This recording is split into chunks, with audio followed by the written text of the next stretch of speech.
आम्ही बीड जिल्ह्यातल्या माजलगाव तालुक्यामध्ये 100 ओबीसींच्या जनजागृतीच्या जातनिहाय जनगणने संदर्भातल्या ओबीसी बांधवांच्या संवादाच्या 100 सभांपैकी 21वी आणि 22वी सभा आज आम्ही बीड जिल्ह्यामधल्या माजलगाव तालुक्यातील पायताळवाडीला आणि त्यानंतर खराट आडगाव या गावामध्ये आज घेत आहोत। त्यानिमित्तानं आज आम्ही बीड जिल्ह्यामध्ये आलेलो आहोत। बीड जिल्ह्यामध्ये माजलगाव नगर परिषदेमध्ये नगरसेविका रेखा अंबोरे सरोदे यांचं कुणबी सर्टिफिकेट हे जात पडताळणी समितीनं रद्द केलेलं आहे। त्याचबरोबर पुणे जिल्ह्यातल्या दौंड नगर परिषदेमध्ये रोहित राजेश पाटील यांचंही कुणबी जात प्रमाणपत्र रद्द झालेलं आहे। याच पार्श्वभूमीवरती या महाराष्ट्रामध्ये जेवढ्या लोकांनी अर्लियर करेक्शनच्या माध्यमातून की कुणबी सर्टिफिकेट मिळवत असताना वेगवेगळी जोडलेली डॉक्युमेंट्स त्यामधली खाडाखोड आणि मग निवडणूक 58 लाख कुणब्यांच्या नोंदी सापडल्या असा दावा केला जातोय आणि लाखो सर्टिफिकेट इश्यू केल्याची प्रकरणं या महाराष्ट्रामध्ये आहेत। महाराष्ट्र शासनाला आमची विनंती आहे की सर्टिफिकेट रद्द करण्यात यावीत, ओबीसीच्या आरक्षणाचं संरक्षण करावं आणि एकूण महाराष्ट्रामधल्या या ज्या काही निवडणुका आता पुढे होऊ घातलेल्या आहेत या होऊ घातलेल्या निवडणुकांमध्ये ओबीसीचं आरक्षण टिकावं यासाठी आम्ही महाराष्ट्रामध्ये 100 सभा घेत आहोत। त्या 100 सभापैकी आज बीड जिल्ह्यामधल्या माजलगाव तालुक्यामध्ये 21वी आणि 22वी सभा होत आहे। कसं बघताय तिकडे कालचं जे प्रकरण आहे बोगस सर्टिफिकेट आहे जाहीर केलं मराठा आरक्षणाचा ओबीसी आरक्षणात घुसखोरी करणाऱ्या माणसांना म्हणजे जेवढे सर्टिफिकेट आहेत मी तर महाराष्ट्रातल्या ओबीसीना विनंती करेन जिथं तुम्ही निवडणुकांना सामोरं जात असताना तुमच्या अपोजिटला ज्यांनी बोगस सर्टिफिकेट काढून निवडणूक लढवलेली आहे त्याच्या अपोजिटच्या माणसानं कोर्टात गेलं पाहिजे, ते बोगस सर्टिफिकेट रद्द केलं पाहिजे। 2 सर्टिफिकेट रद्द झाले काय आणि 1000 सर्टिफिकेट रद्द झाले काय?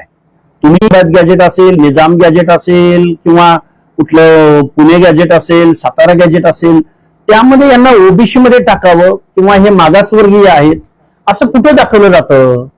त्यामुळं मुळात या ज्या गोष्टी घडतायत या गोष्टी ओबीसीचं आरक्षण संपवणाऱ्या आहेत। त्यामुळे आम्ही या सर्व गोष्टींना विरोध करत आहोत आणि महाराष्ट्रामध्ये 100 सभा घेत आहोत। त्यामध्ये आजच्या ह्या 21वी आणि 22वी सभा बीड जिल्ह्यामध्ये होत आहे। एक सर्टिफिकेट अशा पद्धतीने बोगस येते आणि नगरसेविकेचं पद जातं, जरांगे पाटलांना काय सांगायचं? जरांगे पाटलांना आम्ही एकच सांगू, सोडवी आणि ओबीसीच्या अनाथ माती कालवलेला आहे। त्यामुळे तुम्ही कितीही आंदोलनं केली, तुम्ही कितीही इथल्या जात पडताळणी समिती असेल किंवा जात प्रमाणपत्र इश्यू करणारी समिती असेल त्यांच्यावर तुम्ही कितीही दबाव आणला तर कायदेशीररित्या तुम्ही बेकायदा काम करत आहात, ओबीसीच्या झोपडं उद्ध्वस्त करण्याचं काम करत आहात। तुम्हाला इथली न्याय व्यवस्था माफ करणार नाही हे मी अगदी दाव्यानिशी सांगतो। पण शासनानं यांना पाठीशी घालण्याचं काम करू नये। काल परवा आम्ही प्रेसमध्ये असं ऐकलं की आमदार लाड आणि जरांगे पाटलांनी जे काही जात प्रमाणपत्र इश्यू करणाऱ्या समिती आहेत किंवा जात पडताळणी करणाऱ्या समिती आहेत त्यांच्यावरती दबाव टाकण्याचं काम केलेलं आहे किंवा दबाव टाकण्यासाठी शासनाला ते विनंती करत आहेत। असं होणार नाही। त्या स्वायत्त संस्था आहेत, न्यायिक संस्था आहेत, तेव्हा ओबीसीच्या आरक्षणामध्ये घुसखोरी करायचा प्रयत्न तुम्ही करू नका। परवानगी देत नाही। सर्वोच्च न्यायालयाचा जजमेंटचं ही उल्लंघन आहे।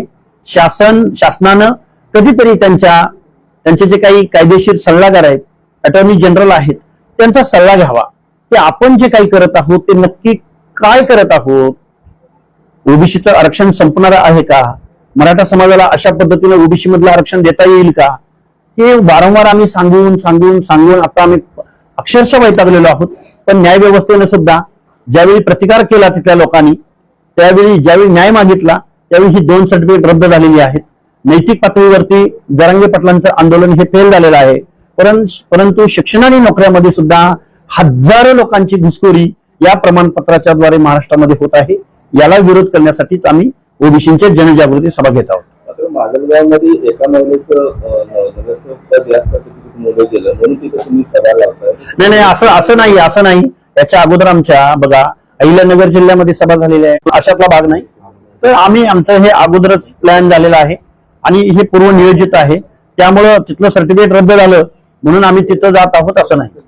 माजलगावमधील नगरसेविकेचं जात प्रमाणपत्र रद्द झालं, परंतु हे जात प्रमाणपत्र पुरेसे पुरावे न घेता किंवा त्या पुराव्याची खातरजमा न करता देणाऱ्या अधिकाऱ्यांवर काही कारवाईची मागणी तत्काळ या जात प्रमाणपत्र इश्यू करणाऱ्या अधिकाऱ्यांचं तात्काळ निलंबन करण्यात यावं अशी आम्ही मागणी करत आहोत. मागणी करणारे तक्रार पण आता आम्ही हे रद्द केलेच ना. आम्ही न्याय मागितला म्हणूनच उलट मित्र ओबीसी बांधवांना आव्हान करेन, जी लोक अशा लोकांच्या विरोधामध्ये लढलेले आहेत, पराभूत झालेले आहेत, त्या लोकांनी अशा नगरसेवकांच्या विरोधामध्ये न्यायालयात गेलं पाहिजे. आम्ही त्यांना मार्गदर्शन करू. आपण ही एक दोन नव्हे, आपण महाराष्ट्रात जिथं जिथं मूळ ओबीसीला न्याय मिळाला नाही, संधी मिळाली नाही, त्या ठिकाणी आपण कोर्टात गेलं पाहिजे आणि ही प्रमाणपत्र रद्द केली पाहिजेत, ही पदं रद्द केली पाहिजेत. ही लढाई जशी रस्त्यावरची आहे, ही लढाई जशी सरकार बरोबर आहे, तशीच ही लढाई न्यायालयामध्ये जाऊन सुद्धा आपल्याला लढावी लागेल असं मी तुम्हाला अगदी जबाबदारीने सांगेन. तर ज्यांनी प्रमाणपत्र दिलं ते दोषी वाटत नाही तुम्हाला? निश्चित प्रमाणपत्र दिलं, कारण त्यांच्यावरती शासनाचा दबाव आहे.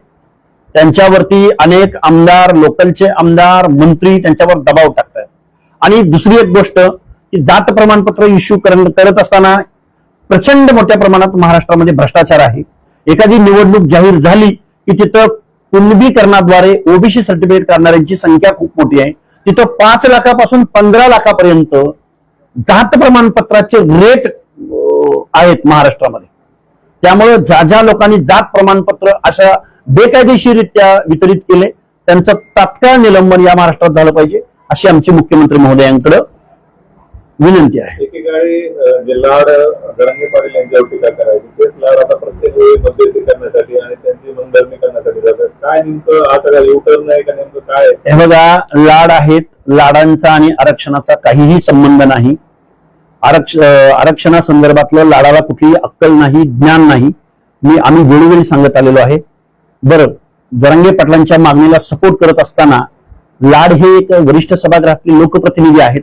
त्यांना हे कळायला हवं होतं की मनोज जरांगेंची मागणी जर मान्य झाली तर महाराष्ट्रातल्या ओबीसीवर त्याचा काय परिणाम होणार आहे हे त्यांच्या आकलनाच्या बाहेरच आहे. त्यामुळे एका कमिशन एजंट, एका हॉटेलवाल्या आमदाराला तुम्ही मनोज जरांगेंच्या आरक्षणाच्या मागणी संदर्भात त्यांचं काय विनवणी करायला किंवा त्यांच्याबरोबर संवाद साधायला पाठवत असाल तर हे हास्यास्पद आहे, हा जोक आहे. लाडानं जरांगेंना जाऊन विनवणी करणं हा खऱ्या अर्थाने जोक आहे. अरे, ज्या जरांगेकडे एवढी मोठे मोठे महान माणसं येऊन गेली, मुख्यमंत्र्यांपासून अनेक कायदे तज्ज्ञ, अनेक समित्यांचे अध्यक्ष, अटॉर्नी जनरल, अनेक मान्यवर मंडळी येऊन गेली, त्यांना कळलं नाही जरांगेची नक्की मागणी काय आहे आणि आपण नक्की काय करत आहोत. आपण कायदेशीररित्या हे त्यांची जरांगेची मागणी मान्य करत आहोत तर बेकायदेशीररित्या, हे कळलेलेच नाही या लोकांना. कारण या लोकांना फक्त जरांगेंच्या झुंडशाहीची भीती आहे. निवडणुका जिंकणं किंवा निवडणुका डोळ्यासमोर ठेवून पक्षाचा फायदा तोटा बघणं हे इथले सत्ताधारी करतायत. जर तुम्ही इथल्या व्यवस्थेमधल्या छोट्यातल्या छोट्या घटकाच्या हक्क अधिकाराचं संरक्षण करण्यात जर अपयशी होत असाल तर तुम्हाला तुमच्या वैधानिक असेल किंवा संविधानिक पदावर राहण्याचा अधिकार तुम्हाला नाही. आपण बघितलं काय